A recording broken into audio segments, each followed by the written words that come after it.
அடக்கம். அதுவே ஆனைமுகமெனும் ஓங்கார விளக்கம். சுழலும் கோள்கள் அவன் சொல் கேட்கும். அவனை தொழுதால் போதும் நல்லதே நடக்கும்.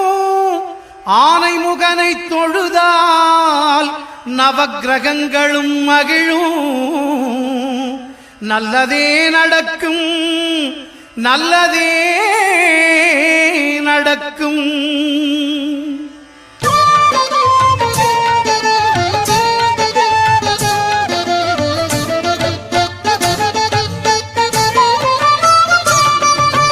ஒன்பது கோளும் ஒன்றாய் காண அங்கு கற்பகம் என்னும் கடவுளின் மெய்யில். ஒன்பது கோளும் ஒன்றாய் காண அங்கு